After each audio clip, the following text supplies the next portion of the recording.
Di sini saya akan menjelaskan soal SBMPTN Geografi. Yang pertama, salah satu pengaruh dari revolusi bumi terhadap matahari adalah terjadinya gerak semu tahunan matahari di mana matahari akan berada pada titik garis balik utara pada tanggal A 21 Maret, B 21 Juni, C 22 September, D 23 Desember.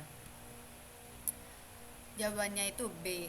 Karena gerak semu matahari adalah di mana matahari tampak seperti bergerak dan tidak selalu berada tempat di khatulistiwa. Hal ini disebabkan oleh sudut bumi saat mengelilingi matahari membentuk sudut 223,5 derajat. Terjadinya gerak semu tahunan matahari tanggal 21 Maret, matahari tepat berada di khatulistiwa. Pada tanggal 21 Juni, matahari berada di garis balik utara 23 derajat lintang utara. Pada tanggal 22 September, matahari tepat berada di khatulistiwa. Pada tanggal 23 Desember, matahari berada di garis balik selatan 23 derajat lintang selatan. Jadi jawabannya itu B. Yang kedua, Indonesia merupakan negara yang wilayahnya berada di garis khatulistiwa dan memiliki kelembapan udara yang tinggi. Jenis pelapukan batu yang sering terjadi di Indonesia adalah A. Angin, B. Biologis, C. Fisik, D. Kimiawi, dan E. Mekanik. Jawabannya itu D, karena jenis pelapukan yang sering terjadi di wilayah Indonesia adalah jenis pelapukan kimiawi. Pelapukan kimiawi tersebut adalah pelapukan yang disertai perubahan struktur kimiawinya. Hal itu karena terjadi wilayah Indonesia memiliki curah hujan dan kelembapan udara yang tinggi.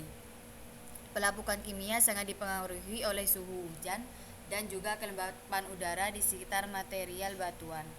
Jika suhu curah hujan dan kelembapan udara makin tinggi, proses pelapukan kimia pada batuan tersebut juga makin cepat. Yang ketiga, jika dilihat dari posisi matahari saat memasuki tanggal 21 Juni, fenomena yang akan terjadi adalah A. Wilayah Indonesia akan dilalui oleh angin muson barat. B. Wilayah kutub utara memasuki musim panas yang panjang. C. Wilayah khatulistiwa mengalami musim hujan yang panjang. D. Wilayah kutub selatan memasuki musim panas yang panjang. Dan E. Wilayah kutub utara dan kutub selatan memiliki waktu malam yang panjang.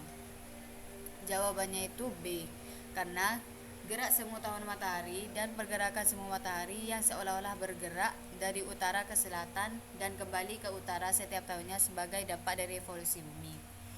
Pada sekitar tanggal 21 Juni, matahari kan berada di wilayah utara bumi, yaitu sekitar 23,5 derajat Celcius lintang utara atau titik balik utara. Pada saat tersebut, wilayah bumi belahan utara memasuki musim panas yang panjang dan akan mengalami waktu siang yang lebih panjang.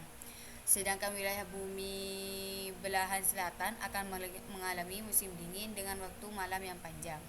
Hal tersebut juga berdampak pada kondisi di Indonesia yang akan dilewati angin monsun timur dari Australia akibat tekanan udara di bumi belahan selatan lebih tinggi.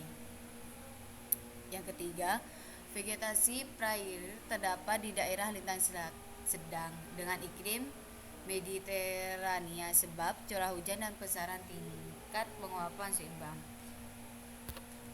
Jawabannya itu B, karena gerak semu tahunan matahari adalah pergerakan semu matahari yang seolah-olah bergerak dari utara ke selatan dan kembali ke utara setiap tahunnya. Sebagai dampak revolusi bumi, pada sekitar tanggal 21 Juni, matahari akan berada di wilayah utara bumi, yaitu sekitar 23,5 derajat Celcius lintang utara atau titik balik utara. Pada saat tersebut, wilayah bumi belahan utara memasuki musim panas yang panjang dan akan mengalami waktu siang yang lebih panjang, sedangkan wilayah bumi selatan akan mengalami musim dingin dan waktu malam yang sangat panjang.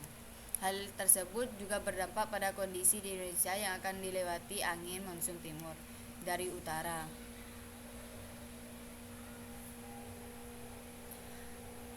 cukup sekian penjelasan soal dari saya. Kurang lebihnya mohon maaf. Assalamualaikum warahmatullahi wabarakatuh.